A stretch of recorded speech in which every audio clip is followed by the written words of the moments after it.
बांग्लादेश की राजनीति में इन दिनों हलचल बहुत ज्यादा तेज है। मीडिया रिपोर्ट्स और सोशल मीडिया पर सेना तख्ता पलट की अफवाहों के बीच एक आने वाली किताब ने सियासी तूफान खड़ा कर दिया है। किताब में दावा किया गया कि पूर्व प्रधानमंत्री शेख हसीना को उनके ही रिश्तेदार और मौजूदा सेना प्रमुख जनरल वाकर उज़्ज़मान ने CIA के इशारे पर धोखा दिया और सत्ता से उन्हें बेदखल कर दिया। ये खुलासा किताब इंशाअल्लाह Bangladesh the story of an unfinished revolution में किया गया है, जिसे दीप हलदार, जयदीप मजुमदार और शाहिदुल हसन खोकेन ने मिलकर के लिखा है और जगरनॉट पब्लिशर्स से ये पुस्तक प्रकाशित की गई है। किताब में पूर्व गृह मंत्री असदुज्जमान खान कमाल के हवाले से ये दावा किया गया है कि शेख हसीना का तख्ता पलट एक परफेक्ट CIA प्लान था।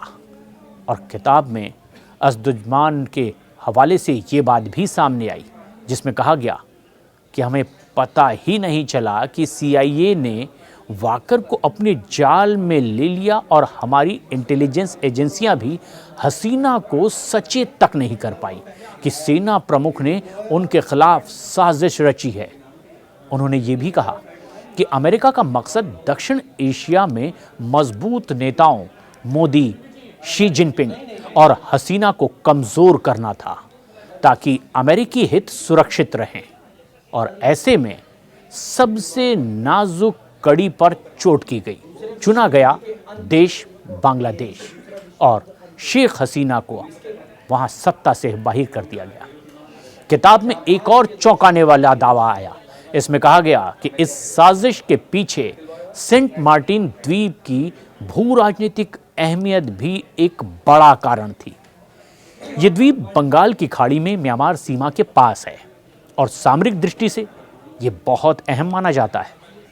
हसीना ने सत्ता खोने से पहले आरोप लगाया था कि अगर मैं ये द्वीप अमेरिका को सौंप दूं तो मेरी सरकार बच सकती है, लेकिन ये देश की संप्रभुता के साथ समझौता होगा। किताब में यह भी कहा गया कि जनरल वाकर ने हसीना के खिलाफ कट्टरपंथी संगठनों और जमात इस्लामी से भी हाथ मिला लिया था। असदुज्जमान ने कहा कि जैसे महाभारत में अभिमन्यु को अपने ही लोगों ने घेर कर मार दिया, वैसे ही वाकर ने हसीना को गिराने के लिए इस्लामी ताकतों के साथ गठजोड़ किया।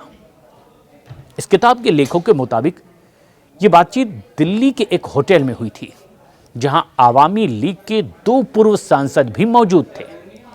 किताब में यह भी आगे लिखा गया, वाकर उज़्ज़मान ने जून 2024 में सेना प्रमुख का पद संभाला और 5 अगस्त को हसीना को देश छोड़ने पर मजबूर कर दिया गया।